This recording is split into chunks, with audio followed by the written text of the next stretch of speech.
ಇಂದು ಕರ್ನಾಟಕ ರಾಜ್ಯ ರೈತ ಸಂಘ ಹಾಗೂ ಹಸಿರು ಸೇನೆ ಅರಕೆರೆ ಮತ್ತು ಕೆದುರೆ ವತಿಯಿಂದ ಮನವಿ ಪತ್ರ ಸಲ್ಲಿಸುವ ಉದ್ದೇಶದಿಂದ ಈ ವರ್ಷ ಅತಿವೃಷ್ಟಿಯಿಂದ ಮಳೆ ಹೆಚ್ಚಾಗಿದ್ದರಿಂದ ನಮ್ಮ ರೈತರು ಬೆಳೆದಂಥ ಬೆಳೆ ಪರಿಸ್ಥಿತಿಯಲ್ಲಿ ಕೂಡ ಈ ರೈತರ ಜೀವನದಲ್ಲಿ ಅತಿ ಜೀವನವರು ಚೆಲ್ಲಾಟ ಆಡ್ತಿದ್ದಾರೆ.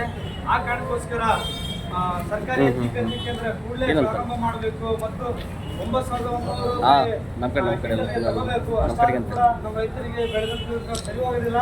ಆದರೂ ಕೂಡ ಇಲ್ಲಿ ಅಲ್ಪ ಸ್ವಲ್ಪ ಒಂದು ಎಕರೆಗೆ ಈಗ ಇನ್ನೇನು ಈ ಪರಿಸ್ಥಿತಿಯಲ್ಲಿ ಎಕರೆಗೆ 7 ರಿಂದ 8 ಕ್ವಿಂಟಲ್ ಬೆಳೆ ಬಂದಿರುವಂಥ ಬೆಳೆಗೆ ಕೂಡಲೇ ಸರ್ಕಾರ ಹತ್ತಿ ಖರೀದಿ ಕೇಂದ್ರ ಮಾಡಬೇಕು.